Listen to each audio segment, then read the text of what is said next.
Ես ազգությամբ եզդի եմ և 2007 թվականին ընդունել եմ Հիսուսին որպես անձնական Տեր ու Փրկիչ։ Երևի շատերդ եք տեղյակ, որ եզդի ազգն ունի այլ դավանանք, այլ հավատք։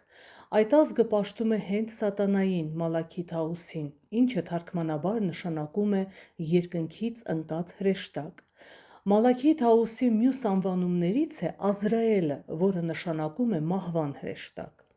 Կարծում եմ, որ արդեն հասկանալի է, թե ինչ հալածանքներ և անարգանք է սպասվում այն անձնավորությանը, ով հրաժարվում է իր հայրերի դավանած կրոնից և ընդունում է Տեր Հիսուս Քրիստոսին։ Որքան էլ որ եզդի ազգը փորձում է Մալաքի Թաուսի պաշտամունքը ներկայացնել լուսավոր կերպով, որպես ուժի և զորության խորհրդանիշ, բայց միևնույնն է, ճշմարտությունը մեկն է, և միայն Հիսուսին ընդունելուց հետո ես հասկանում, թե որքան ցավալի վիճակում է գտնվում քո ազգը, որ կենդանի, երկինք-երկիր ստեղծող Արարչի փոխարեն պաշտամունք է մատուցում հակառակորդին և գնում նրա հետևից դեպի հավիտենական կորուստ։ Սա ասում եմ, որպեսզի բացատրեմ, թե որքան ցավալի է ինձ համար,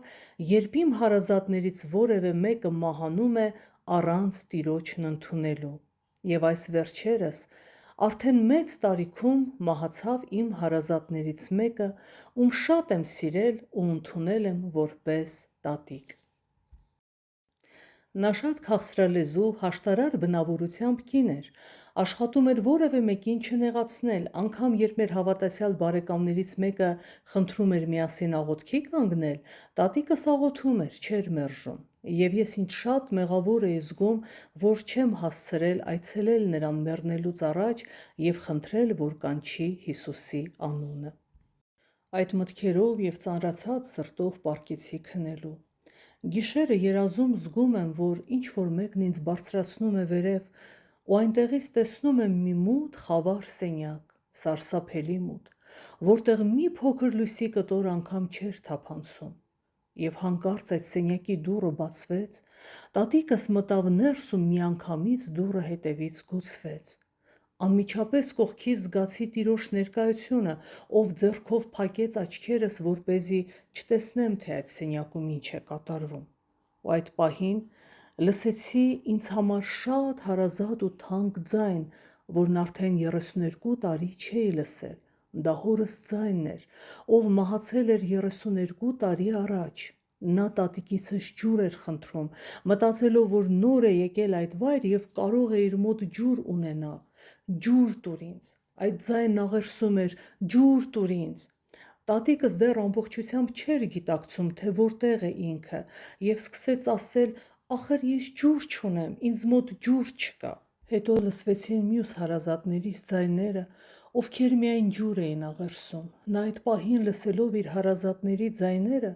ովքեր մահացել էին տարիներ առաջ, փորձեց ամեն մեկին պատմել, թե ինչպես են հիմա ապրում նրանց ընտանիքները, թե ինչպես են նրանց երեխաները մեծացել, սակայն այդ ամենը նրանց չէր հետաքրքրում, այլ միայն աղերսանքով ջուր էին խնդրում.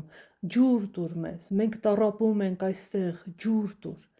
Հետո հասկացա, որ այդտեղ մտնող յուրաքանչյուր նոր հոգուց նրանք ջուր են ակնկալում, մտածելով, որ նոր է եկել և կարող է իր հետ ջուր ունենա։ Ես շատ է ազդվել այդ ձայներից ու խնդրեցի Տիրոջն, ասացի. «Թույլ տուր տեսնեմ, գոնե ջուր տամ նրանց»։ Տերն ասաց. «Ոչ, զավակս, միթե ես չեմ տեսնում։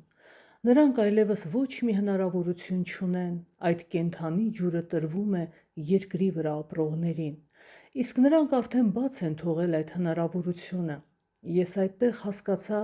որ թեպետ տատիկս բավական քաղցր, խաղաղ բնավորությամբ կին էր և որոշ հավատացյալների հետ անգամ աղոթք է արել, բայց դա արել է միայն քաղաքավարությունից ելնելով մարդկանց չնեղացնելու համար, իսկ նրա սիրտը հեռու է եղել Աստծուց։ Այդ պահին տեսա, որ տատիկս սկսեց փնտրել իր մյուս մահացած բարեկամին, կարծելով, որ նա նույնպես այդտեղ է։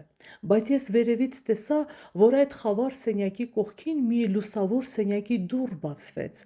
և նրա փնտրած բարեկամը գտնվում էր այդ սենյակում իմ մի քանի այլ բարեկամների հետ, ովքեր կենդանության օրոք ընդունել էին Հիսուսին։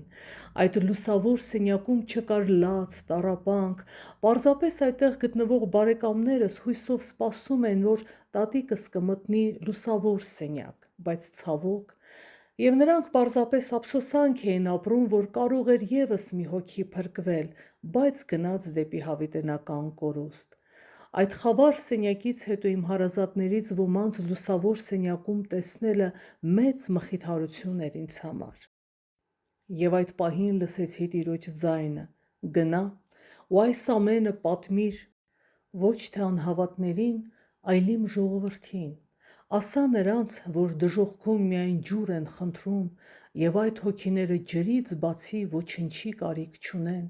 և դա այն կենդանի ջուրն է, որը նրանք մերժել են երկրի վրա ապրելու ժամանակ։